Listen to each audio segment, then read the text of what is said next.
నేను ఒక్క మాట పోలీసు మిత్రులకు మనవి చేస్తా ఉన్నా. ప్రజాస్వామ్యంలో ప్రజలకు అడిగే హక్కు ఉంటుంది, తప్పకుండా అడుగుతారు ప్రజలు. ఈ అడిగే హక్కును సోషల్ మీడియాలో బీఆర్ఎస్ కు సోషల్ మీడియా వారియర్స్ ఉన్నారు, వాళ్ళు బ్రహ్మాండంగా పనిచేస్తున్నారు, ఖచ్చితంగా అడుగుతున్నారు ప్రజల తరఫున. ఇంత అన్యాయం జరుగుతుంటే చూడలేక సోషల్ మీడియాలో పనిచేసే తెలంగాణ బిడ్డలు ఇది ఏమన్యాయమే ఎట్లా అని చెప్పి ప్రభుత్వాన్ని ప్రశ్నిస్తూ ఉన్నారు, ప్రజలకు మద్దతుగా నిలబడతా ఉన్నారు. వాళ్ళ మీద కేసులు, వాళ్ళని పట్టుకపోవడు పోలీస్ సోదరులను నేను అడుగుతా ఉన్నా, మీరెందుకు తునుకులాడుతుండే? మీకేమక్కడ వచ్చింది? మీకొక్కటి చెప్తున్నా నేను,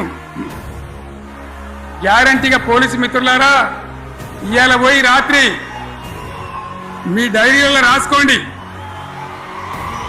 మీ డైరీలలో రాసి పెట్టుకోండి. 100కు 100% ఇలా తెలంగాణ చెలరేగిన పరిస్థితికి మళ్ళా వచ్చేది బీఆర్ఎస్ గవర్నమెంటే. అది ఎవరు కూడా ఆపలేడు, అది ఎవరి తరం కాదు, ఎవరి వశం కాదు.